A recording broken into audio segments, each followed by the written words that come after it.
안녕하세요. 저희 집은 오빠가 둘 있고요. 저랑 엄마 아빠까지 이렇게 5식구입니다. 그러다 몇 년 전에 큰 오빠가 결혼하고 1년 있다가 바로 작은 오빠도 결혼했죠. 결혼 전 가족들이 모여 식당에서 식사할 때 엄마가 말씀하시길 아이고 두 아들 장가 보내고 며느리도 둘이나 있으니 이제 나도 며느리가 해주는 밥 좀 받아 먹어보겠네 라고 하며 전형적인 시어머니 멘트를 날렸습니다. 저는 새언니 편을 들어주는 착한 올케가 되고 싶었기에 엄마의 옆구리를 쿡 찌르며 눈치를 줬습니다. 그런데 작은 새언니가 글쎄 어머니 걱정 마세요. 앞으로 숟가락 하나 까딱하지 마세요. 라고 자신만만하게 말하더라고요. 작은 새언니의 대답에 엄마는 입이 귀에 걸리시면서 진심으로 뿌듯한 표정을 지어 보이셨죠. 그리고 그의 명절에 우리 가족은 뜻하지 않던 지옥을 만났습니다. 다들 명절 전에 대청소 한 번씩은 하잖아요. 그래서 저희 엄마도 슬슬 짐도 정리하고 더러운 건 안 보이게 숨겨놓고 했었는데 글쎄 명절 일주일 전에 작은 새언니가 큰 가방 2개를 끌고 내려왔더라고요. 처음에 무슨 이사라도 온 줄 알았습니다. 사람이 들어갈 만한 크기였거든요.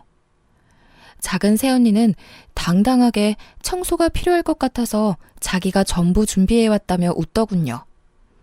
엄마는 당연히 좋아하셨습니다. 하지만 엄마의 기쁨이 곡소리로 바뀌는 데는 시간이 얼마 안 걸렸죠. 작은 새언니는 도착하자마자 집안 대청소를 시작했습니다. 근데 이 대청소라는 게 그냥 우리가 일반적으로 생각하는 대청소가 아니었어요. 전문 업체에서는 입주 청소급이었죠. 그릇 다 싸놓고 소독하고 냉장고 싹 비워버리고 심지어 냉장고를 끌어내서 냉장고 바닥까지 청소하더군요. 처음에 그 모습을 보고 입이 딱 벌어졌습니다. 여리여리하게 생겨서는 냉장고와 식기세척기까지 번쩍 들어올려서 밑에 먼지를 닦는데 다들 그렇게까지 열심히 할 필요 없다며 새언니한테 좀 쉬면서 하라고 말했죠. 그런데 먼지만 닦으면 다행인데 조금이라도 더러워 보이는 건 전부 버렸습니다. 오래되고 찌그러지고 코팅 벗겨진 양은 냄비는 알루미늄 중독에 걸린다면서 버렸고 또 코팅 벗겨지는 프라이팬은 납, 알루미늄 멜라닌 중독에 걸린다면서 냅다 버렸습니다. 이것저것 싹 버리고 후드부터 싱크대까지 거의 재조립 수준으로 만들어버리더라고요. 저희 집 주방이 오래되다 보니 싱크대 실리콘 부분에 곰팡이가 있었는데 그걸 세제를 이용해서 닦는 게 아니고 실리콘을 전부 긁어내고 새로 했습니다. 엄마는 엄청 당황하더니 이렇게 다 버리면 어디다가 밥 해먹냐고 소리를 지르는데 작은 새언니는 눈 하나 깜짝하지 않고 어머니 냄비 같은 거 아끼지 마세요. 이거 얼마 한다고. 건강 잃으면 어떻게 하시려고요? 라고 대답했습니다. 새언니 말도 전부 맞는 말이라서 그때부터 우리 가족들은 새언니의 행동 하나하나를 관찰했습니다. 저 시집갈 때 주신다고 모아둔 냄비 그릇 다 꺼내서 씻고요. 싱크대 안에 라벨별로 줄 서 있는 양념통을 보고 뭔가 잘못되어 가고 있다는 걸 느낄 수 있었죠. 저녁 식사를 하면서도 엄마는 주방 살림들을 죄다 내다 버린 것에 대해 화가 안 풀려서 씩씩거리는데 작은 새언니가 대뜸 저에게 20만 원을 주더군요. 아가씨, 내일 청소 좀 하게 어머니 아버님 모시고 찜질방 좀 갔다가 외식하고 늦게 들어오세요. 라고 합니다. 오늘의 일을 떠올려 볼 때 엄마와 제가 집을 비운다면 얼마나 무시무시한 결과를 초래할지 덜컥 겁이 나긴 했거든요. 그래도 며느리가 자기 돈 꺼내주면서 엄마 모시고 찜질하고 맛있는 거 먹고 오라는데 안 갈 이유가 없다고 열심히 엄마를 설득했어요. 다음날 새벽 5시부터 일어나 주방에서 뒤집는 소리에 신경이 쓰이긴 했지만 저는 엄마를 설득해서 부모님과 하루 종일 나가서 찜질도 하고 저녁도 거하게 먹고 돌아왔습니다. 그리고 그날 밤 집으로 돌아온 부모님과 저는 집안의 살림이 절반 이상 증발해버린 마법을 목격하고 말았죠. 특히 엄마는 대문 앞에 내쳐져 있는 집안 살림들을 보며 망연자실했습니다. 지나가던 동네 사람들이 이 집 이사 가냐고 묻더라고요. 엄마는 기가 막혀 아무 말도 못하고 있고 이제껏 지켜보던 아빠가 화를 참지 못하고 새언니한테는 직접적으로 화를 내지 못하시고 작은 오빠에게 전화해서 난리를 쳤네요. 근데 작은 오빠 하는 말이 작은 새언니의 취미이자 특기가 청소라고 하지 않았냐며 자기도 결혼하고 보니 그만큼 우리 집이 더러웠다고 하더군요. 처음에는 적응이 안 될 수 있는데 막상 하고 나면 속이 시원해지고 후련해질 거라고 버려지는 물건의 미련을 빨리 버리라고 불난 집에 부채질을 하고 있는 거예요. 결국 그날은 그냥 넘어갔습니다. 물론 엄마는 밤새 잠 못 이루시고 들썩거리면서 화를 사귀고 계셨지만요. 다음 날 작은 새언니와 오빠가 집에 왔습니다. 엄마가 작은 오빠와 새언니를 거실로 부르셨어요. 며칠 사이 벌어진 살림살이에 대해서 본격적으로 화를 내시더라고요. 그랬더니 새언니가 핸드폰을 꺼내 청소 전 찍어둔 사진을 보여주며 어머니, 이런 기름때에 곰팡이 덕지덕지 된 곳에서 어떻게 사셨어요?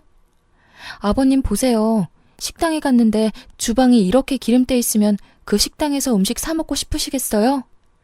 먹는 건 그렇다 쳐도 위생적으로도 안 좋죠. 음식에 이런 거 하나 들어가 봐요. 그게 다 몸속으로 들어가는 건데. 라며 차근차근 따지는데 틀린 말은 하나도 없고 나름 논리적이라 엄마는 반박도 못하고 거품을 무셨어요. 아빠도 그냥 끄덕이고만 계셨고요. 엄마가 조용해지니 다음 화살은 저에게 날아왔습니다. 새언니는 저에게 다 큰 여자 방 꼬락서니가 그게 뭐냐면서 잔소리를 하더군요. 순간 짜증이 나서 남의 방을 왜 뒤지냐고 따졌어요. 그랬더니 작은 새언니 특유의 단호한 얼굴로 정말 너무 더러워서요 라고 하더군요. 결국 연휴 내내 새언니는 신들린 무당처럼 세제를 들고 날아다녔고 바퀴 달린 미니 크레인이라는 신문물의 도움을 받아 800ml짜리 냉장고를 끄집어내 10년 전 잃어버린 내 성적표를 찾아내는 기적과 안방 서랍장 뒤에서 아빠가 숨겨놓고 잊어버린 비상금을 찾아내기도 했고요.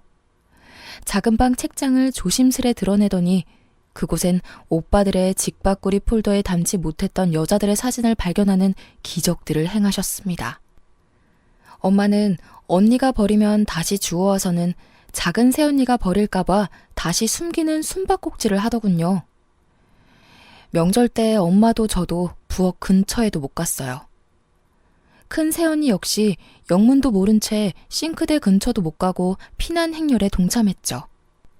작은 새언니는 본인이 일하는 주변에 사람들 오는 거 정말 싫다고 단호히 선언했기에 온 가족이 작은 새언니 주변에 얼씬도 못했네요.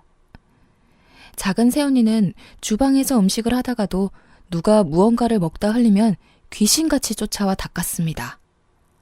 꼭 살아있는 로봇 청소기 같다고 할까요? 본인이 청소해놓은 거 보면서 정말 행복해해요. 혹시 누가 점퍼라도 벗어 소파에 걸쳐놓으면 고통스러워하는 게 작은 새언니의 표정에서 느껴집니다. 그럼 우리 가족도 같이 고통스럽죠. 갑자기 뭔가 무거운 공기가 느껴지면 100% 누군가 해서는 안 될 짓을 했다는 거죠.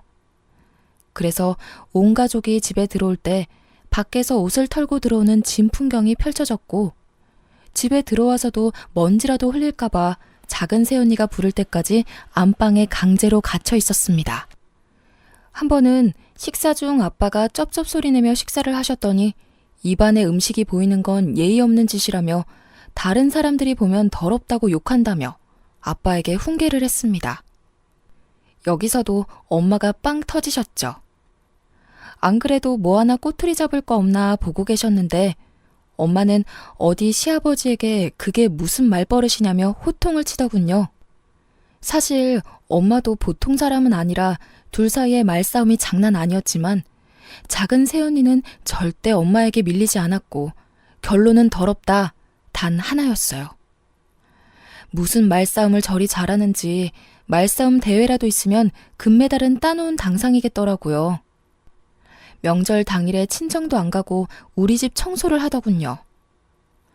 보다 못한 엄마가 친정에 좀 가라며 등 떠밀었더니 아이 같은 한바구음을 지으며 청소할 게 많아서 친정은 다음에 간다고 말씀드려놨다고 하더군요.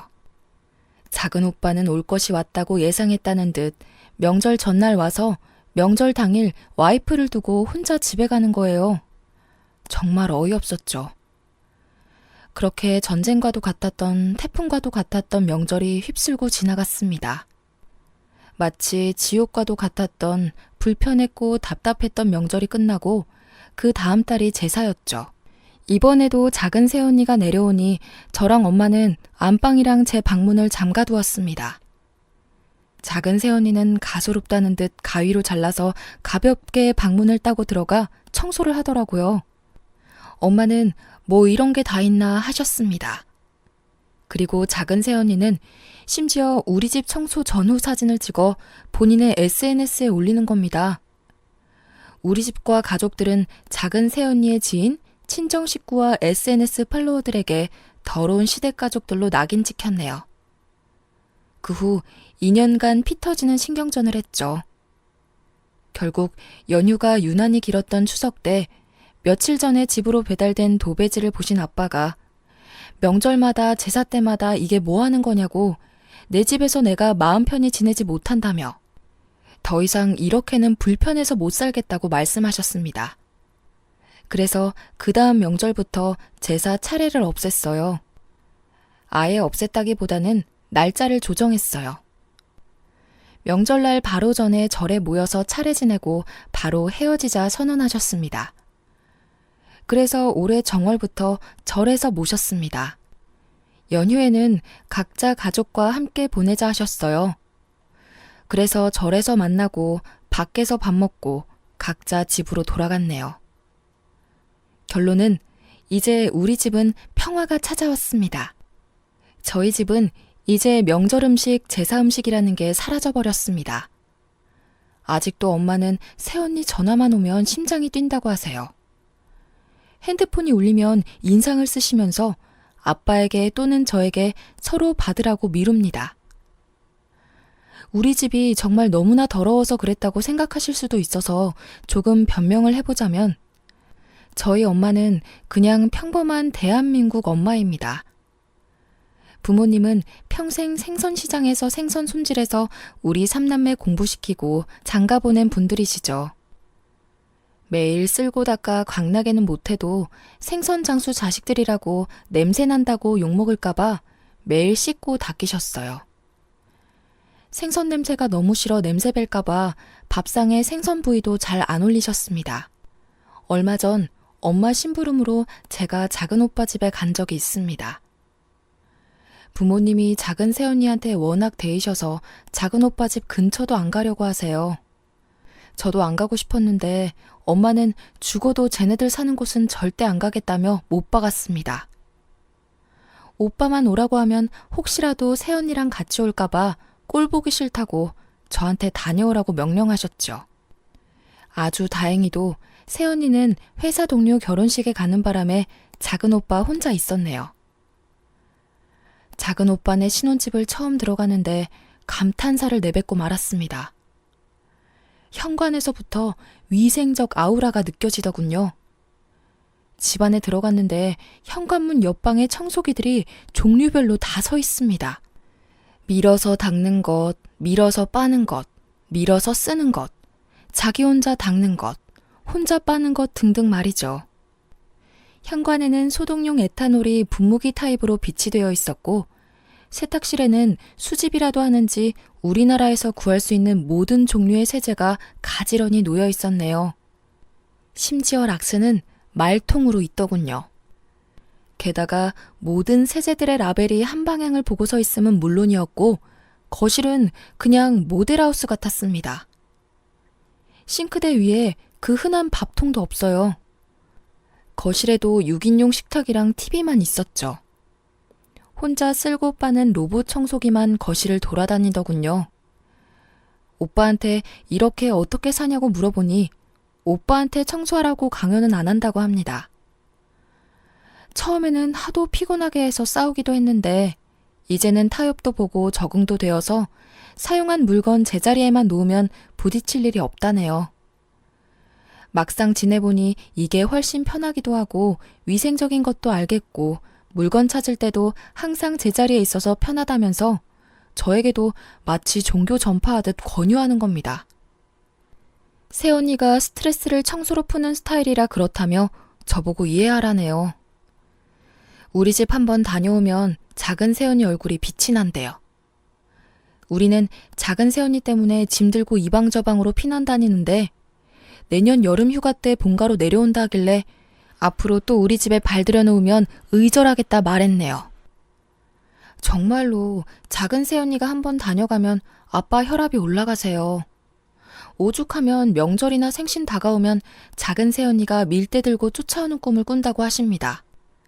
앞으로는 집에서 모이는 일은 없도록 하자는 부모님의 바람을 다시 한번 당부하고 심부름을 마치고 작은 새언니 오기 전에 도망 나왔네요. 다들 청소가 취미인 며느리 생기는 건 부러운 거 아니냐며 말씀하셨지만 직접 겪어보니 말 그대로 공포예요. 제 방에 있던 침대 매트리스를 작은 몸으로 마당까지 질질 끌고 나와서 어휴 더러워 하면서 작대기로 팡팡 때리는데 여린 몸으로 저렇게까지 하는 새언니가 경이롭더군요.